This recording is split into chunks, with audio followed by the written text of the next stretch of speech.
गर्मियों का मौसम जो है वो अब धीरे धीरे बढ़ रहा है और ऐसे में उत्तराखंड में गर्मियों के मौसम में आपको भी पता है कि चारधाम यात्रा की शुरुआत हो जाती है।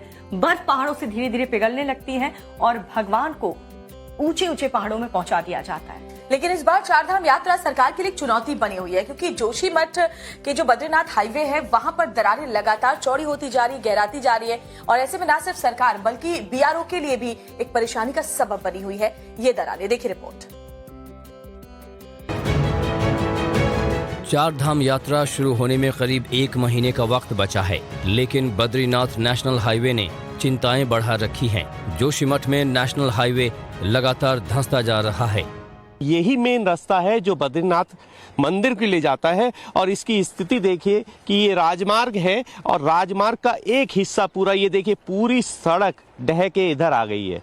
और ये अकेला राजमार्ग ऐसा नहीं है, ऐसे कई पैचेस हैं जहां पर बद्रीनाथ राजमार्ग पूरी तरह से ध्वस्तीकरण की और बढ़ रहा है। देखिए ये नीचे बिल्कुल धौली गंगा और ऋषि गंगा की नदी बह रही है, नीचे सीधे सीधे जयप्रकाश पावर जो हाउस है उसकी तरफ नदी जा रही है और लगातार नीचे भूधसाव चल रहा है, जिसकी वजह से ये राजमार्ग लगातार बैठ रहा है, जगह जगह से लगातार बैठता जा रहा है।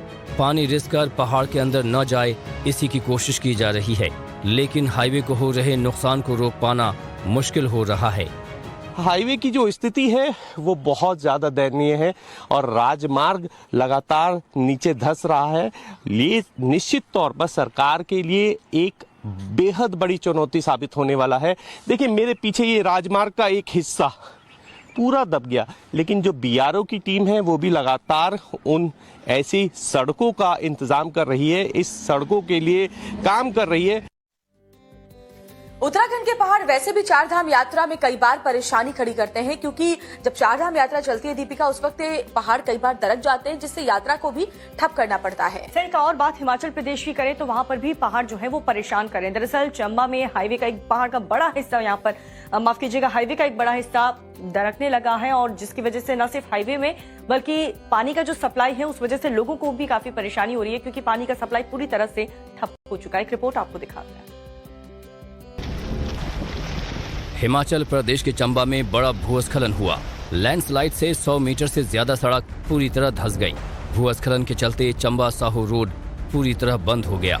सरोथा नाले के पास निर्माणाधीन पुल के करीब लैंडस्लाइड होने से पुल का काम भी ठप पड़ गया।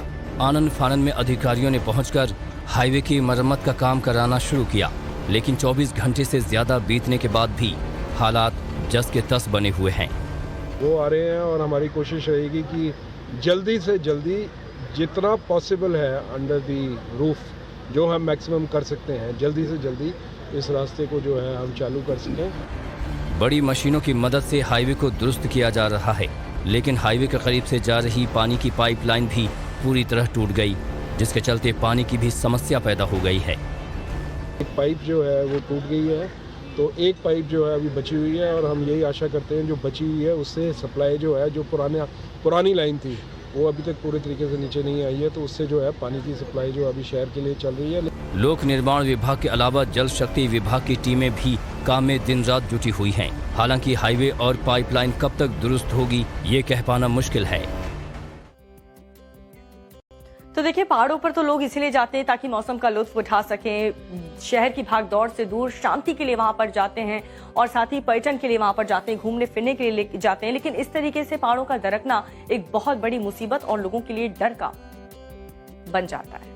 हालांकि इस डर से अगर आप बचना चाहते हैं, यानी कि पहाड़ों के अलावा कुछ और एक्सपीरियंस करना चाहते हैं, तो आप इन गर्मियों में गुजरात दर्शन कर सकते हैं, क्योंकि IRCTC ने गुजरात घूमने के लिए एक स्पेशल ट्रेन चलाई है। हालांकि ये बात है कि अगर आपको ये दर्शन के लिए आलीशान ट्रेन के जरिए जाना है तो मोटी रकम खर्च करनी होगी। देखिए रिपोर्ट।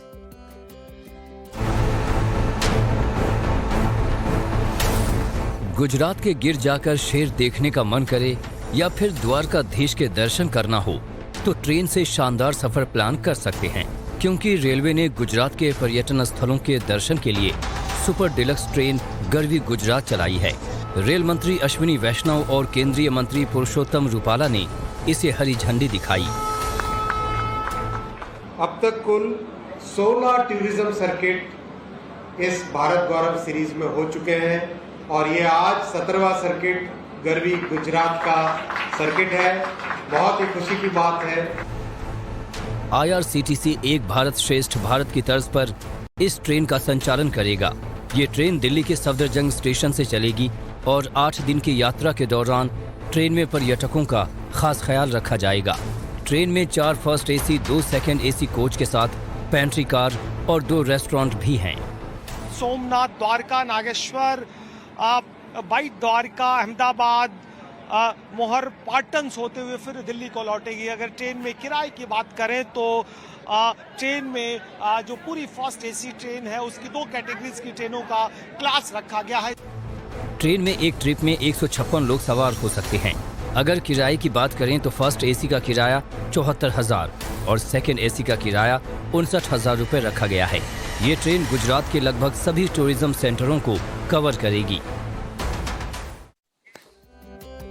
तो अगर आपको भी गर्मियों में गुजरात घूमना है तो आप IRCTC के स्पेशल पैकेज के जरिए गुजरात जा सकते हैं। चलिए बात अगली खबर की करते हैं। मुकेश अंबानी का परिवार अगर कहीं भी यात्रा करता है इस पूरी दुनिया में तो Z+ सिक्योरिटी उनके साथ होगी। सुप्रीम कोर्ट ने आदेश दिया है।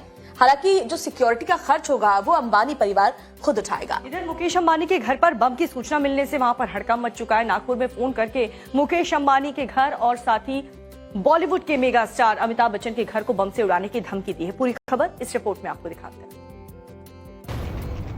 उद्योगपति मुकेश अंबानी, महानायक अमिताभ बच्चन और एक्टर धर्मेंद्र को बम से उड़ाने की धमकी दी गई है। नागपुर पुलिस को फोन पर अज्ञात शख्स ने ये धमकी दी है। कॉल करने वाले ने दावा किया कि मुकेश अंबानी के बंगले एंटीलिया में धमाका होगा। बिग बी और धर्मेंद्र के घर में भी बम विस्फोट होगा। धमकी भरे फोन कॉल के बाद मुंबई पुलिस अलर्ट पर है और कॉलर की धरपकड़ में जुटी है। दूसरी तरफ मुकेश अंबानी और उनके परिवार की सुरक्षा को लेकर सुप्रीम कोर्ट ने बड़ा आदेश दिया है। कोर्ट ने कहा कि मुकेश अंबानी और उनके परिवार को Z+ सिक्योरिटी सिर्फ मुंबई में ही नहीं बल्कि पूरे देश और विदेश यात्रा के दौरान भी दी जाए। कोर्ट ने महाराष्ट्र सरकार और केंद्रीय गृह मंत्रालय को सुरक्षा मुहैया कराने का आदेश दिया है। सुप्रीम कोर्ट ने अंबानी परिवार की सुरक्षा को लेकर जारी विवादों को खत्म करने के लिए यह आदेश दिया है। वैसे तो अंबानी परिवार के पास अपनी पर्सनल सिक्योरिटी होती है, हाईली ट्रेन्ड गार्ड्स होते हैं, लेकिन अब सुप्रीम कोर्ट के इस फैसले के बाद से Z सिक्योरिटी मिलने के बाद कोई भी अंबानी परिवार का बाल भी बाका नहीं कर पाएगा। वैसे बाल बाका कोई जापान का भी ना कर पाए, इसके लिए जापान ने भी अपने बजट, जो रक्षा बजट है उसमें रिकॉर्ड तोड़ इजाफा किया है। और क्या कुछ दुनिया में चल रहा है आपको दिखा देते हैं सिर्फ 2 मिनट में। अमेरिका में बर्फीले तूफान के बाद लोगों की मुसीबत बढ़ गई है। कैलिफोर्निया और नेवादा में भारी बारिश और बर्फबारी से सड़क पर फिसलन हो गई है, जिसकी वजह से गाड़ियों की रफ्तार पर ब्रेक लग गया है। लंबा जाम लगने की वजह से लोगों को आने जाने में दिक्कतों का सामना करना पड़ रहा है। मौसम विभाग ने लॉस एंजल्स में तापमान में काफी गिरावट का अनुमान जताया है। अंतरिक्ष की दुनिया में स्पेसएक्स ने बड़ी कामयाबी हासिल की है। स्पेसएक्स ने दूसरी पीढ़ी के स्टारलिंक सैटेलाइट को लॉन्च किया है। स्पेसएक्स दुनिया के कम सेवा वाले क्षेत्रों में इंटरनेट का उपयोग करने के लिए बना रहा है। इसका प्रक्षेपण फ्लोरिडा के केप केनावेरल स्पेस फोर्स स्टेशन से किया गया। फाल्कन 9 के पहले स्टेज के बूस्टर के लिए ये तीसरी उड़ान थी।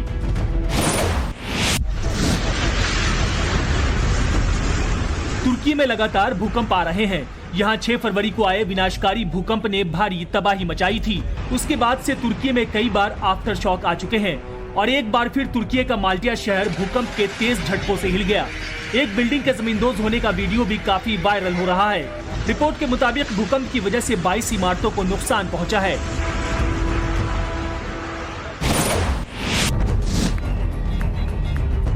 जोरदार प्रदर्शन का ये वीडियो पुर्तगाल की राजधानी लिस्बन का है। यहाँ पर सरकार की अनदेखी के खिलाफ शिक्षकों का गुस्सा फूट पड़ा। पुर्तगाल सरकार के विरोध में हजारों की तादाद में शिक्षक सड़क पर उतरे और शांतिपूर्वक मार्च निकाला। गले में तख्तियां लटकाकर बैनर के जरिए सरकार से शिक्षकों को बेहतर सुविधाएं देने की आवाज बुलंद की।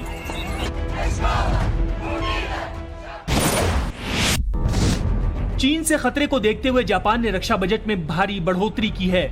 जापान के सालाना बजट में इस बार रक्षा खर्च के लिए $50 बिलियन का प्रावधान किया गया है, जिसे जापान के सांसदों ने खुलकर समर्थन किया है। जापान ने अपनी सुरक्षा नीति को 9 साल बाद अपडेट किया है। सेकेंड वर्ल्ड वॉर के बाद रक्षा क्षेत्र में जापान की ये बड़ी तैयारी है, क्योंकि जापान को उत्तर कोरिया से भी काफी चुनौती मिल रही है।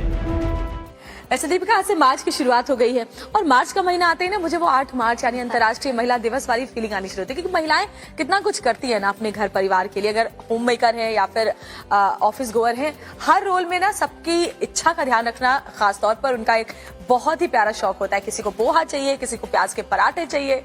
सही कहा आपने। और प्याज तो वैसे सस्ते हो चुके हैं, जिससे थोड़ी सी राहत जरूर मिली है, लेकिन प्याज के किसान काफी परेशान है, क्योंकि हजारों किलो प्याज बेचने के बावजूद भी सिर्फ 100 रुपए उनके हाथ में हार है। और इसी प्याज की कीमत को लेकर के महाराष्ट्र में सियासत शुरू हो चुकी है। खबर आपको दिखाते हैं इस रिपोर्ट में।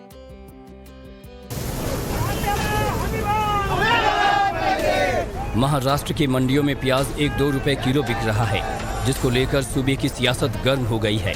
मंगलवार को एनसीपी नेता प्याज की माला पहनकर विधानसभा पहुंचे और जमकर बवाल किया। कई शहरों में भी एनसीपी, कांग्रेस और शिवसेना नेता सड़कों पर उतर चुके हैं। सरकार ने इस कांदा उत्पादक किसानों के तरफ ध्यान आकर्षण करने के लिए हमने सदन के बाहर और सदन में भी आवाज उठाया है। सरकार अगर कान उनके खुले होंगे तो ये आवाज सुनेगी। एनसीपी ने कहा कि जब तक किसानों को प्याज की सही कीमत नहीं मिलेगी, वो आंदोलन जारी रखेंगे। किसान संगठन भी आंदोलित हैं। सीएम शिंदे ने कहा है कि इसको लेकर समिति गठित की गई है। सरकार किसानों के साथ है। निश्चित रूप से इसके लिए एक समिति गठित की हुई है। नाफेड ने खरीदी करना शुरू किया है और ये सरकार किसानों का सरकार है। जब जब किसान तकलीफ में आया तब तब इस सरकार ने उनको मदद की हुई है। गिरती कीमतों के चलते फिलहाल मंडी में प्याज की बिक्री बंद कर दी गई है। दूसरे राज्यों में भी प्याज की कीमतें बहुत कम हैं, जबकि प्रति एकड़ प्याज उगाने में करीब 50,000 रुपए लागत आती है। हालत यह है कि ना तो लागत निकल रही है और ना ही मजदूरी। देखना होगा कि फिलहाल बजट सत्र के दौरान भी जब प्याज की कीमतों को लेकर इतना बड़ा बवाल उठा है, तो क्या आगे आने वाले दिनों में महाराष्ट्र किसानों को इसमें कोई राहत मिलेगी या नहीं। विनायक के साथ शिवानी मिश्रा, टाइम्स ऑफ भारत के लिए, मुंबई से। तो महाराष्ट्र विधानसभा की बात करें तो वहां पर तो प्याज की कीमत को लेकर के जबरदस्त टकरार देखने को मिल रहा है, लेकिन शिंदे सरकार ने यह आश्वासन दिया है, ये भरोसा किसानों को दिलवाया है कि उनकी समस्या का हल जल्द निकाल लिया जाएगा। और उत्तर प्रदेश विधानसभा में भी लगातार हंगामा चल रहा है, क्योंकि शूद्र वाली सियासत बहुत तेज हो चली है। अखिलेश यादव ये कह रहे हैं कि उन्हें कहा गया है शूद्र। अब अखिलेश यादव के आरोपों पर जो बारी है जवाब देने की, एक बार फिर से मुख्यमंत्री योगी आदित्यनाथ की है। पूरी खबर इस रिपोर्ट में। ये पेशेवर माफिया और अपराधियों के सरपरस्त हैं, रग रग में अपराध भरा हुआ है। अगर आप गंगा जल से मुख्यमंत्री आवास को धोएंगे और पूजा पाठ करने के लिए रोकेंगे, तो गोमती के किनारे जो पूजा पाठ के लिए संतों ने बुलाया था, जब मैं वहां पहुंचा तो नहीं मुझे जाने दिया। वो इसीलिए नहीं जाने दिया कि आप शूद्र की कैटेगरी में आते हैं। अखिलेश यादव के इस बयान को लेकर यूपी में जाति पर राजनीति गर्म हो गई है। सीएम योगी आज आरोपों पर सदन पर जवाब दे सकते हैं। एसपी सरकार के दौरान यादव अफसरों की नियुक्ति पर भी अखिलेश ने पलटवार किया। उन्होंने कहा कि 2011 में 56 नहीं, सिर्फ 5 यादव एसडीएम नियुक्त किए गए थे। क्या इतने एसडीएम एक जाति के हुए हैं? आखिरकार सरकार सूची जारी करे और सूची जारी कर करके बताए कि आखिरकार क्या सच्चाई है, और इसीलिए समाजवादी पार्टी जाति जनगणना चाहती है। अखिलेश ने कहा है कि वो इसलिए जाति जनगणना की मांग कर रहे हैं ताकि हर जाति के लोगों की स्थिति की जानकारी मिल सके। शनिवार को सीएम योगी के मुलायम सिंह पर बयान देने को लेकर भी अखिलेश ने पलटवार किया। अगर परंपराओं पे ही बात होगी तो हो सकता है आपने भी बहुत सी रीति रिवाज नहीं मानी, वो ठीक नहीं लगेगा मैं कहूं, क्योंकि ऐसी शिक्षा मुझे नेताजी ने नहीं दी। बागेश्वर धाम वाले बाबा धीरेन्द्र शास्त्री अब हिंदू राष्ट्र की मांग को एक कदम और आगे ले जाने की पूरी तैयारी कर चुके हैं। अब बाबा एक पदयात्रा इसको लेकर निकालने जा रहे हैं। जी हाँ, धीरेन्द्र शास्त्री कह रहे हैं कि जन जागरण के लिए 121 किलोमीटर की वो यात्रा निकालेंगे और उनकी जो मांग है हिंदू राष्ट्र को लेकर के, उसका समर्थन अब अयोध्या में बैठे साधु संत का भी उन्हें मिल रहा है। एक रिपोर्ट आपको दिखाते हैं। बागेश्वर बाबा पंडित धीरेन्द्र शास्त्री अब बुंदेलखंड की यात्रा पर निकलेंगे। ये यात्रा बुंदेलखंड के विकास और सामाजिक समरसता के लिए होगी। धीरेन्द्र शास्त्री इन दिनों टीकमगढ़ में हैं। इसी दौरान उन्होंने कहा कि जन जागरण और समाज कल्याण के लिए वो पैदल यात्रा करेंगे। हमने विचार किया है कि बागेश्वर धाम से रामराजा ओरछा तक एक यात्रा निकालें, और इस यात्रा का पैदल यात्रा, इस यात्रा का उद्देश्य ही सिर्फ सामाजिक समरसता और बुंदेलखंड का विकास। 121 किलोमीटर की यह यात्रा बागेश्वर धाम से ओरछा तक होगी। हिंदू राष्ट्र की मांग पर धीरेन्द्र शास्त्री ने कहा कि उन्हें किसी सरकार से कोई अपेक्षा नहीं है, वो सिर्फ लोगों को जागरूक कर सकते हैं। हम लोगों को जगा सकते हैं, जो हमारी ऋषि परंपरा और संत परंपरा में है वो हम अपना कार्य कर सकते हैं, हम अपनी बात रख सकते हैं और संविधान 25 अनुच्छेद के अनुसार रख सकते हैं, बोलने का अधिकार है हमें। धीरेन्द्र शास्त्री के हिंदू राष्ट्र की मांग को अयोध्या धाम के जगत गुरु वल्लभाचार्य का भी समर्थन मिला है। उन्होंने कहा कि भारत अनादिकाल से हिंदू राष्ट्र था, है और आगे भी रहेगा। हिंदू राष्ट्र तो था ही, आज से नहीं अनादिकाल से था, अब भी है और आगे भी रहेगा, केवल इसकी एक घोषणा ही शेष है। वल्लभाचार्य महाराज ने कहा है कि जो बात धीरेन्द्र शास्त्री कह रहे हैं वो मांग सभी संतों और हिंदुओं की भी है। हिंदू राष्ट्र की बात करने वालों का जो तर्क है वो ये है कि अगर हिंदू राष्ट्र होगा तो जो हिंदुओं के प्रति अपराध है उसमें कमी आएगी, जो बहन बेटियां हैं वो सुरक्षित महसूस करेंगी और इसीलिए ये बहुत जरूरी कदम हो जाता है। हालांकि ये जरूरी कदम वाकई इसलिए भी जरूरी है इस लिहाज से क्योंकि लव जिहाद के मामले के बाद एक सामने आ रहा है। लखनऊ में जो आमिर है वो अमर बन करके एक लड़की से लगातार रेप करता रहा, शादी का झांसा देता रहा और जब शादी का दबाव लड़की ने बताया तो फिर ये पूरा मामला खुलकर सामने आया, जिसे लव जिहाद से जोड़कर देखा जा रहा है। देखिए रिपोर्ट। लखनऊ के जानकीपुरा में धर्म परिवर्तन के लिए दबाव डालने का मामला सामने आया है। आमिर नाम के युवक ने अमर मिश्रा बनकर हिंदू लड़की को प्रेम जाल में फंसाया। पीड़िता को झांसे में लेने के लिए आरोपी हिंदू तीज त्योहारों में हिस्सा लेता रहा और मंदिरों में भी जाता रहा, लेकिन शादी की बात आते ही मारपीट करने लगा और धर्म परिवर्तन का दबाव डालने लगा। और 76 से अच्छा है मैं 302 में जाना पसंद करूंगा। इसने हाथापाई शुरू कर दिया। हाथापाई शुरू करने के बाद इसने ज़बरदस्ती मेरे से रूम दिलवाया, कहा कि यहाँ नहीं रहेंगे वहाँ रूम लो चल के। तो आयुष विहार फेज 2 यहीं पे रूम दिलवाया अमर मिश्रा बन के यहाँ। पीड़िता के मुताबिक असलियत सामने आने के बाद आमिर उसके साथ मारपीट करने लगा, उसका गर्भपात भी करा दिया। आरोपी ने साफ कह दिया कि शादी करनी है तो धर्म परिवर्तन कराना पड़ेगा। दवाई खा लो और उसके बाद में मैं निकाह करूंगा और धर्म परिवर्तन करूंगा। मेरे समाज में ऐसे होता वैसे होता। मतलब आपको भी बाध्य किया कि आपको धर्म परिवर्तन करना पड़ेगा? धर्म परिवर्तन करा पड़ेगा। मैंने कहा मैं ये नहीं करूंगी। बोले करना पड़ेगा, नहीं तो तुम्हें मैं कहीं का नहीं छोड़ूंगा, जला दूंगा। मैं आजमगढ़िया हूँ। पीड़िता की तहरीर पर पुलिस ने केस दर्ज कर आरोपी आमिर को गिरफ्तार कर लिया है। यूपी सरकार के पूर्व मंत्री मोहसिन रजा ने साफ कहा है कि दोषी के खिलाफ कानून के मुताबिक कार्रवाई की जाएगी। धर्मांतरण को लेकर हमने इसीलिए कानून लाए हैं, आदरणीय योगी सरकार लाई है कि सब बहनें सब बच्चियां हमारी सुरक्षित रहें और किसी के साथ भी कोई इस तरह का कृत्य करे तो हम कानूनी कार्रवाई करेंगे उसके खिलाफ। और कानूनी कार्रवाई हो रही है आदरणीय योगी सरकार में। और एक बड़ी खबर इस वक्त दीपिका आ रही है क्योंकि उमेश पाल हत्याकांड को लेकर के लगातार जो योगी सरकार है वो एक्शन मोड में है। कड़े निर्देश कार्रवाई को लेकर के सरकार की तरफ से दे दिए गए हैं और बड़ी जानकारी ये कि कई जगह पुलिस की जो छापेमारी है वो इस पूरे मामले को लेकर चल रही है। अतीक अहमद के ठिकानों पर भी पुलिस ने छापा मारा है। अतीक के बेटे असद की तलाश में ये छापेमारी हो रही है। उत्तर प्रदेश, दिल्ली, बिहार में कई जगहों पर पुलिस की रेड पड़ी है। पुलिस ने रेड में अपार्टमेंट से 2 कारें भी बरामद की हैं और मनीष यादव हमारे जो सहयोगी हैं वो हमारे साथ फोन लाइन पर जुड़ गए हैं ज्यादा अपडेट को लेकर। मनीष बताएं कहां तक ये कार्रवाई अभी तक पहुंची है? जांच की आंच सीधे अतीक अहमद तक पहुंच रही है? देखिए बिल्कुल, और लगातार पुलिस इस मामले में छापेमारी कर रही है क्योंकि अतीक की जो पत्नी है साइस्ता वो भी फरार है। कल तक प्रयागराज में वो अपनी बहन के यहाँ रह रही थी।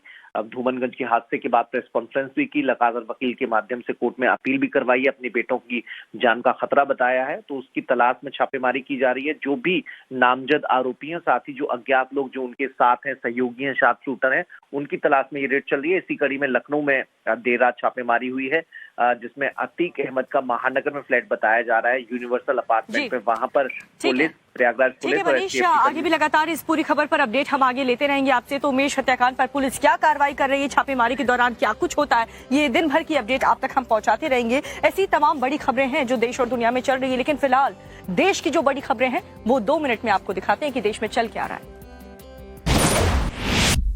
राजस्थान के भिवंडी में एक मदरसे में पढ़ने वाले छात्र को बुरी तरह पीटा गया। मदरसे में पढ़ाने वाला मौलवी बच्चे को पीटता हुआ सीसीटीवी में कैद हो गया। काफी देर तक मौलवी बच्चे को थप्पड़ और घूंसों से पीटता रहा। बच्चे ने बचकर भागने की कोशिश भी की, लेकिन मौलवी का गुस्सा शांत नहीं हुआ। वीडियो सामने आने के बाद से ही मौलवी फरार है और पुलिस केस दर्ज कर आरोपी मौलवी की तलाश कर रही है। Bhopal Ujjain passenger train blast case में कोर्ट ने आरोपियों को फांसी की सजा दी है। लखनऊ की एनआईए कोर्ट ने 7 आरोपियों को फांसी की सजा सुनाई, जबकि एक आरोपी को उम्र कैद की सजा दी। इस केस के सभी आरोपी आईएस के खुरासान मॉड्यूल से जुड़े हुए हैं। इस मॉड्यूल का एक आतंकी सैफुल्लाह लखनऊ में एटीएस के एनकाउंटर में मारा गया था। ट्रेन में ब्लास्ट 2017 में किया गया था।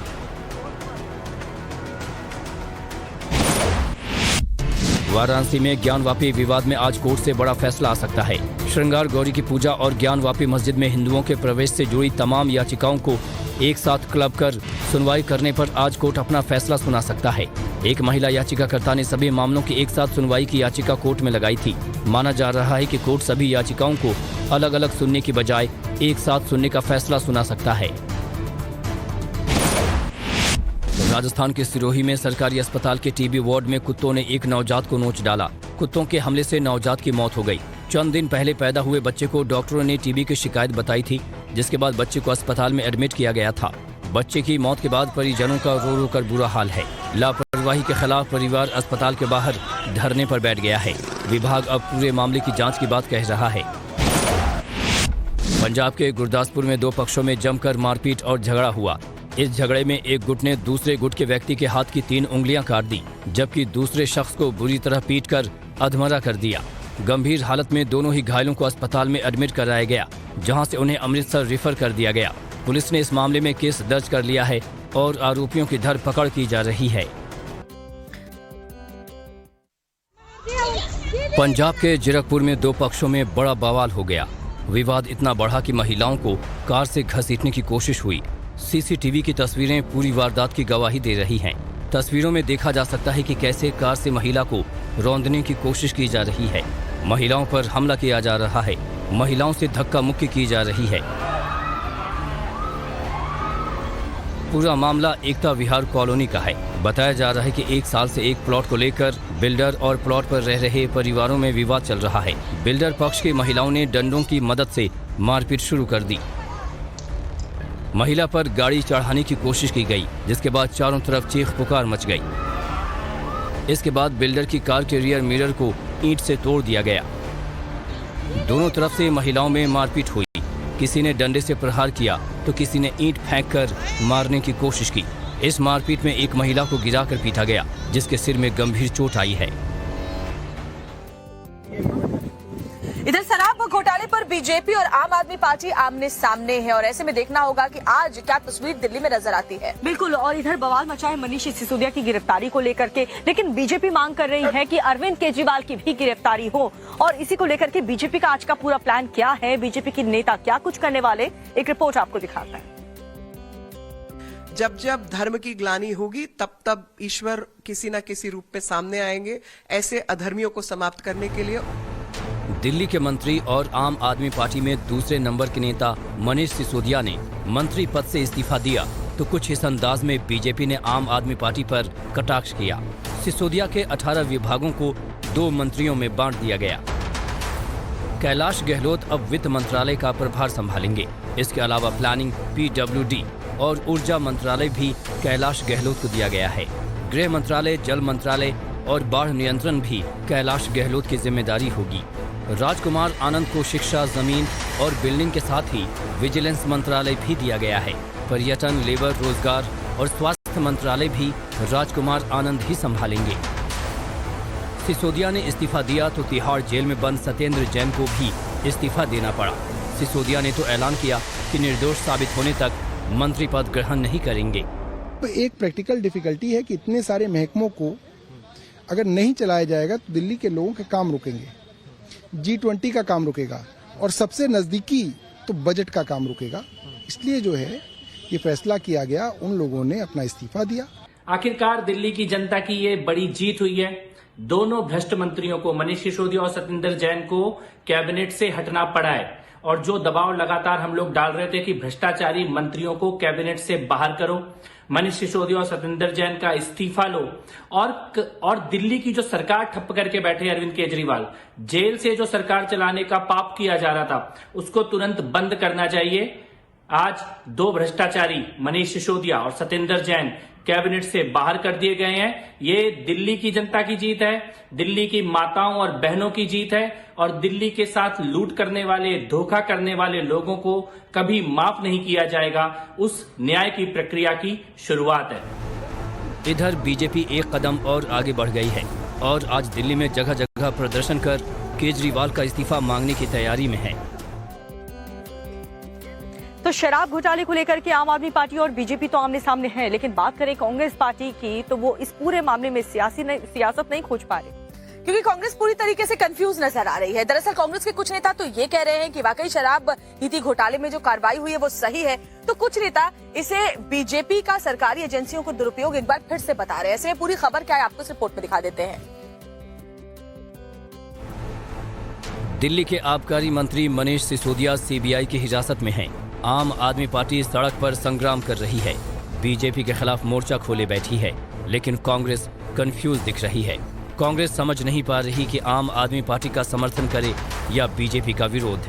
सूत्रों की माने तो पार्टी के वरिष्ठ नेता और कांग्रेस अध्यक्ष खड़गे मानते हैं कि 2024 में बीजेपी से लड़ाई लड़ने के लिए जो भी साथ आए उसका स्वागत करना चाहिए और बीजेपी विरोधियों के साथ खड़े होकर लड़ाई लड़नी चाहिए। इसी तबके की नुमाइंदगी अशोक गहलोत भी करते हैं। कई मनीष सिसोदिया अरेस्ट हो चुके हैं देश के अंदर, आपको हमको मालूम नहीं, वो तो डिप्टी सीएम में मालूम पड़ रहा है। दुर्भाग्य देश का ये है कि ऐसे फासिस्ट लोग हैं जिनका कोई लोकतंत्र यकीन नहीं है। लोकतंत्र का मुखौटा पहन के सरकार बनाए इन लोगों ने। हालांकि कांग्रेस में राहुल गांधी के समर्थक भी हैं जो आम आदमी पार्टी को कांग्रेस के लिए बड़ा खतरा मानते हैं और दिल्ली के शराब घोटाले में केजरीवाल का इस्तीफा मांग रहे हैं।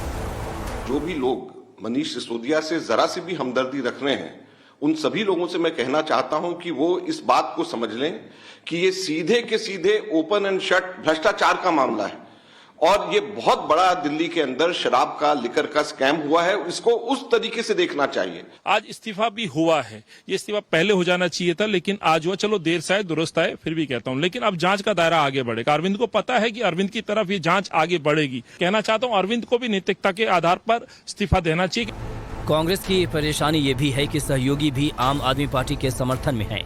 मनीष सिसोदिया जी के ऊपर जिस प्रकार से कार्रवाई हुई है, मुझे लगता है केंद्र सरकार अपने जो विरोधी है उनको इस प्रकार से उनका आवाज बंद करने की कोशिश कर रही है। कांग्रेस की कंफ्यूजन ये है कि आम आदमी पार्टी का समर्थन करे तो दिल्ली और पंजाब की तरह दूसरे राज्यों में भी कांग्रेस के लिए खतरा बढ़ेगा और बीजेपी का समर्थन करे तो 2024 की लड़ाई का बंटाधार होना तय है। दरअसल मुझे लगता है दीपिका, कांग्रेस की जो कंफ्यूजन है ना वो ये है कि या तो आम आदमी पार्टी का विरोध करे और बीजेपी का साथ दे, आम आदमी पार्टी को घेरे ताकि उसकी अपनी राह विपक्ष के तौर पर मजबूत हो सके, या फिर आम आदमी पार्टी का अगर वो सपोर्ट करती है तो बीजेपी पर सवाल खड़े कर सके। हाँ, कांग्रेस पार्टी तो कंफ्यूज है ही, लेकिन ऑस्ट्रेलिया की टीम भी काफी ज्यादा कंफ्यूज है कि आखिर टीम इंडिया से जीतने के लिए कौन सी स्ट्रैटेजी अपनाए, क्योंकि कैप्टन समेत कई बड़े बड़े खिलाड़ी हैं जो टीम से बाहर हैं। ऐसे में स्पोर्ट्स की दुनिया में क्या कुछ हो रहा है 2 मिनट में आपको दिखाते हैं। भारत और ऑस्ट्रेलिया के बीच आज से तीसरा टेस्ट मैच शुरू होगा। सीरीज में 2 मुकाबले जीत चुकी टीम इंडिया इंदौर में खेले जाने वाले तीसरे टेस्ट को जीतने के लिए जमकर पसीना बहा रही है। बल्लेबाजी कोच विक्रम राठौर लगातार खिलाड़ियों के साथ वक्त बिताते नजर आए, जबकि स्पिन गेंदबाज भी जमकर मेहनत करते दिखे। भारत के स्पेशलिस्ट बल्लेबाजों का फ्लॉप होना ही सीरीज में चिंता का विषय बना हुआ है। पहले 2 टेस्ट मैच में फ्लॉप रहने वाले सलामी बल्लेबाज केएल राहुल के प्लेइंग 11 में खेलने पर संशय के बादल मंडरा रहे हैं। माना जा रहा है कि आज से शुरू हो रहे इंदौर टेस्ट में टीम इंडिया में शुभमन गिल को बतौर सलामी बल्लेबाज शामिल किया जा सकता है। शुभमन गिल और राहुल दोनों ही नेट्स में जमकर पसीना बहाते दिखाई दिए। राहुल द्रविड़ खुद नेट्स में दोनों की बल्लेबाजी को परखते नजर आई।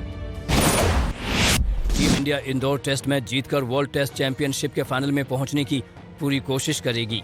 इस टेस्ट मैच में सभी की निगाहें विराट कोहली पर भी टिकी होंगी। 3 साल से विराट कोहली के बल्ले से एक भी टेस्ट शतक नहीं आया है।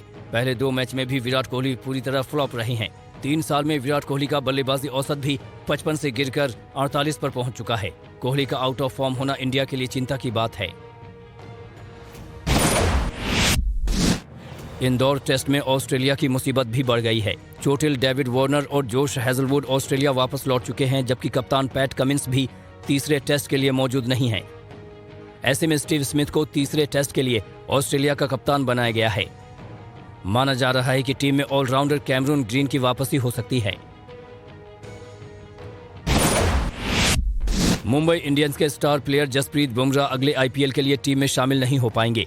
आईपीएल 31 मार्च से शुरू होने वाला है, लेकिन बुमराह अपनी चोट से उबर नहीं सके हैं। अपनी पीठ की चोट से लगातार जूझ रहे हैं। बीते साल सितंबर से ही बुमराह चोट से परेशान हैं और टीम इंडिया से भी बाहर चल रहे हैं। बताया जा रहा है कि बुमराह को एक्सरसाइज से खास फर्क नहीं पड़ा और अब उनकी पीठ की सर्जरी की जाएगी। वैसे ऑस्ट्रेलिया की टीम क्या स्ट्रैटेजी अपनाती है ये तो देखने वाली बात होगी, लेकिन बुमराह की चोट की वजह से मुंबई इंडियंस की टेंशन जरूर बढ़ गई है। बुमराह की चोट की वजह से बुमराह पूरे आईपीएल सीजन से बाहर है। इधर बात करें अगर सियासत की, तो कर्नाटक से कांग्रेस को बाहर करने के लिए बीजेपी ने पूरी रणनीति बना ली है, क्योंकि कांग्रेस ने तो अभी तक कोई रणनीति बनाई नहीं है। लेकिन बीजेपी आज से विजय संकल्प यात्रा की भी शुरुआत कर रही है। पूरी खबर इस रिपोर्ट में। कर्नाटक में आज से बीजेपी की विजय संकल्प यात्रा शुरू हो रही है। इस यात्रा को रथ पर सवार होकर बीजेपी के कई दिग्गज नेता निकालेंगे और रथ यात्रा से पहले मंत्रोच्चार के साथ रथ का पूजन भी किया जाएगा।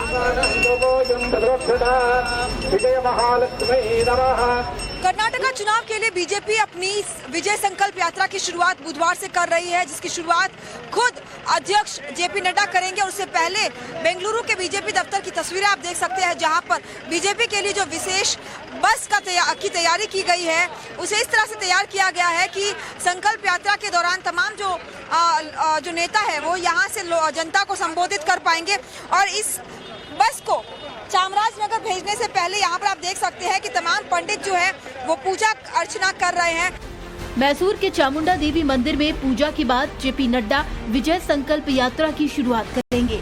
2 मार्च को राजनाथ सिंह बेलगावी से यात्रा की शुरुआत करेंगे, जबकि 3 मार्च को अमित शाह बिदर से विजय संकल्प यात्रा की शुरुआत करेंगे। कर्नाटक विधानसभा चुनाव में बीजेपी ने 150 सीट जीतने का लक्ष्य रखा है। कर्नाटका चुनाव में 150 सीटों का लक्ष्य लेकर चल रही बीजेपी बुधवार से अपने विजय संकल्प यात्रा की शुरुआत कर रही है, जिसके लिए एक विशेष बस तैयार की गई है। और आप तस्वीरें देख सकते हैं कि ये वही बस है और यहाँ से हम आपको तस्वीरें दिखा रहे हैं कि तमाम जो बड़े नेता हैं, जेपी नड्डा इस संकल्प यात्रा की शुरुआत करेंगे इसी बस के जरिए। इधर कांग्रेस बीजेपी की इस विजय संकल्प यात्रा को सिर्फ दिखावा बता रही है और कांग्रेस का साफ साफ आरोप है कि जानबूझकर जो बुनियादी मुद्दे हैं उनसे ध्यान भटकाने के लिए बीजेपी इस यात्रा को निकाल रही है। जी हाँ, और इधर उमेश पाल के मर्डर के बाद विपक्ष जो है वही सरकार के निशाने पर है, क्योंकि आरोपियों की कई तस्वीर समाजवादी पार्टी के नेता के साथ अखिलेश यादव के साथ वायरल हो रही है, जिसको लेकर के बीजेपी लगातार समाजवादी पार्टी को घेर रही है। पूरी खबर इस रिपोर्ट। प्रयागराज के उमेश पाल हत्याकांड को लेकर यूपी की सियासत गर्म है। शूट आउट के सरगना सदाकत खान की अखिलेश यादव के साथ तस्वीर इंटरनेट पर वायरल है। बीजेपी ने इस पर अखिलेश को घेरा तो उन्होंने कहा कि सोशल मीडिया का जमाना है, किसी की भी तस्वीर वायरल हो सकती है। तो आज ये सोशल मीडिया का जमाना है, कोई भी आता है फोटो खिंचवाता है। आपने आधी फोटो देखी, लाने वाला भी उसके अंदर फोटो के अंदर है, जिसने मिलाया वो भी फोटो के अंदर है। आरोपी सदाकत खान को कोर्ट ने 14 दिन की न्यायिक हिरासत में भेज दिया है। आरोपी का SRN हॉस्पिटल में इलाज चल रहा है। सदाकत पिछले 2 साल से मुस्लिम बोर्डिंग हॉस्टल में अवैध रूप से रह रहा था और नेतागिरी के साथ तमाम अवैध गतिविधियों में लिप्त था। सदाकत तो 2 साल से अवैध तरीके से रह रहे थे यहाँ पे। उनका लॉ का कोर्स कंप्लीट हो गया था, उनको छोड़ के चले जाना चाहिए था। मना करने के बाद भी इनका कमरा सीज हो गया था और हॉस्टल प्रशासन तथा यूनिवर्सिटी प्रशासन ने मिलकर इसको सीज कराया था। 7 कमरे सीज हुए थे, मगर बाद में भी जबरदस्ती मना करने के बाद भी ये ताला तोड़ के रहते थे। आरोपी सदाकत ने शूटर गुलाम के साथ मिलकर शूट आउट की पूरी साजिश रची थी। गुलाम देवरिया के बरहज का रहने वाला है। छात्र सभा समाजवादी पार्टी के नेता उदय प्रकाश के साथ उसका कनेक्शन भी सामने आया है। दोनों की एक साथ तस्वीरें वायरल हो रही हैं। CCTV में इलेक्ट्रिक की दुकान पर घात लगाए खड़ा शूटर गुलाम बताया जा रहा है। आरोपी देवरिया बॉर्डर क्रॉस कर चुका है। प्रयागराज एसटीएफ की टीम ने गुलाम को पकड़ने के लिए नेपाल बॉर्डर के पास डेरा डाल रखा है। तो ये जो सीसीटीवी फुटेज मिल रहे हैं लगातार, उसके वायरल होने से पुलिस को काफी ज्यादा आसानी मिल रही है अपराधियों को पकड़ने के लिए। अतीक अहमद के जो गुर्गे हैं उन पर लगातार ताबड़तोड़ एक्शन पुलिस की टीम ले रही है। उधर एक लड़की का भी वीडियो वायरल हुआ है तेजी से सोशल मीडिया पर, जिसको लेकर रेलवे एक्शन की भी मूड में है। इसके अलावा देश में और क्या कुछ वायरल है आपको दिखाते हैं 2 मिनट के सेगमेंट में। डॉगी और मुर्गे की लड़ाई का ये वीडियो सोशल मीडिया पर इन दिनों काफी छाया हुआ है, क्योंकि इससे पहले अक्सर आपने डॉगी और बिल्ली की लड़ाई देखी होगी, लेकिन डॉगी और मुर्गे को शायद पहली बार इस तरह भिड़ते देखा होगा। लेकिन इस लड़ाई में मुर्गा डॉगी पर भारी पड़ जाता है। मुर्गा लगातार अपनी चोंच से डॉगी के मुंह पर मारता है, जिसके बाद डॉगी यहाँ से दुम दबाकर भाग जाता है। वीडियो में देखिए एक लड़की ट्रेन में खुलेआम सिगरेट पी रही है, इसके धुएं का छल्ला उड़ा रही है। लड़की बड़े आराम से कश पर कश खींच रही है, लेकिन ट्रेन में बैठा कोई भी मुसाफिर इसे रोकने की हिम्मत नहीं जुटा पाता है, जबकि ट्रेन यात्रियों से खचाखच भरी है। जगह नहीं मिल पाने की वजह से कुछ लोग फर्श पर बैठे हुए हैं। इस बीच एक युवक ने लड़की का वीडियो बना लिया और इसे सोशल मीडिया पर अपलोड कर दिया, जो अब वायरल हो गया है। यह वीडियो एक सिंगल लड़के से जुड़ा है। इस लड़के ने अपने दिल को तसल्ली देने के लिए जो काम किया वो अब सोशल मीडिया पर काफी ट्रेंड कर रहा है। पुतले को रास्ते में देखकर युवक ऐसी सेल्फी लेता है जैसे वो अपनी गर्लफ्रेंड के साथ सेल्फी ले रहा है। यहाँ तक पुतले के चेहरे पर स्माइली भी लगा देता है। इसके बाद वो इस फोटो को सोशल मीडिया पर शेयर करता है। इससे ऐसा लगता है कि उसने किसी लड़की के साथ सेल्फी ली है और उसका चेहरा छिपाने के लिए उस पर स्माइली लगा दी है। वीडियो देखकर ऐसा लग रहा है कि किसी शख्स की बम्पर लॉटरी लग गई है और एक ही दिन में उसने करोड़ों की खरीदारी कर ली है। अगर आप ऐसा सोच रहे हैं तो बता दें कि ऐसा हरगिज नहीं है। दरअसल ये सारा गिफ्ट एक दूल्हे को दहेज में मिला है। दूल्हा नोटों की माला पहने नजर आ रहा है, वहीं उसके आसपास दहेज का पूरा भंडार नजर आ रहा है। दूल्हे को दहेज में कार तो मिली है, इसके साथ ही घर गृहस्थी का सामान भी मिला है। शादियों में तरह तरह की रस्में निभाई जाती हैं। कुछ रस्में ऐसी होती है जिन्हें देखकर मजा आता है, वहीं कुछ रस्में ऐसी होती हैं जो दूल्हा या दुल्हन के लिए सजा बन जाती है, और ऐसा ही कुछ इस दूल्हे के साथ हुआ है। वीडियो में देखा जा सकता है कि रस्म के नाम पर ससुराल वाले दूल्हे की ऐसी फजीहत करते हैं कि वह मुंह दिखाने के लायक नहीं रहता। कुछ महिलाओं ने काजल लेकर बेचारे दूल्हे का पूरा मुंह ही काला कर दिया। और आज से मार्च का महीना शुरू है दीपिका। मार्च आते ही तो ऐसे होली वाली फील आती है ना, रंग गुलाल हर तरफ, बस ऐसा लगता है कि रौनक ही रौनक।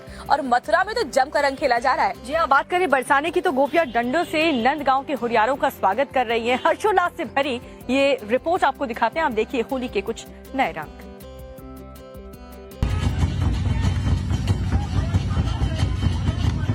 रंग है, उमंग है, ढोल है, मृदंग है। होली का उत्साह है, होली का उल्लास है। कदम थिरक रहे हैं, हाथ अबीर गुलाल उड़ा रहे हैं। बरसाने की होली का क्या आनंद है, ये आप मेरे पीछे देखिए। जिस अलहड़पन के साथ, जिस मस्ती के साथ ये सारे जो लड़के हैं जो नंदगांव से आए हैं और यहाँ पे होली खेल रहे हैं, आपको नजर आएंगे अलग अलग जगह से लोग आए हैं। यहाँ पे नगाड़ों के साथ, ढोल के साथ जो है वो होली का आनंद लिया जा रहा है। और फक्कड़पन के साथ, अलहड़पन के साथ यहाँ पे देखिए जो गुलाल है, रंग है, उसको उड़ाया जा रहा है। और यहाँ होली का जो मजा है वो लोग ले रहे हैं। यानी कि जिंदगी में अगर होली का रस लेना है, जीवन का रस लेना है, तो एक बार बरसाने जरूर आइए।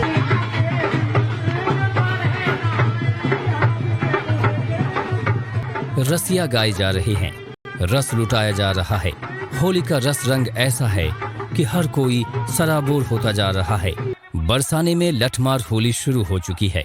डंडों से होरियारों का स्वागत हो रहा है।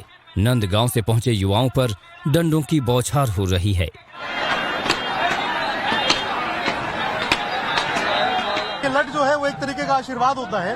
और नंदगांव से जब यहाँ पे लोग आते हैं, जो खासकर जो युवा हैं वो आते हैं और यहाँ पे आके इसी तरीके से होली खेलते हैं, तो यहाँ की जो महिलाएं हैं वो लठ मार के एक तरीके से एक प्रतीक होता है, ये लठ जो है वो उनको भगाती हैं। और जो देवर भाभी के बीच में प्यार होता है, जो एक कह सकते हैं एक लड़का और लड़की जो है वो उस तरीके से जब मिलते हैं, और जब कान्हा यहाँ आया करते थे वो उनको यहाँ से लठ मार के भगाया करती थी, तो वो प्रतीक जो है वो किया जाता है। ब्रिज की होली देखने और खेलने दुनिया भर से लोग पहुंच रहे हैं। 40 दिन तक चलने वाली होली महोत्सव में शामिल होकर हर कोई कृष्ण और राधा के रंग में रंगने की कोशिश कर रहा है। राधा रानी का जयकारा बोलकर होली के उमंग में डूबने की कोशिश कर रहा है।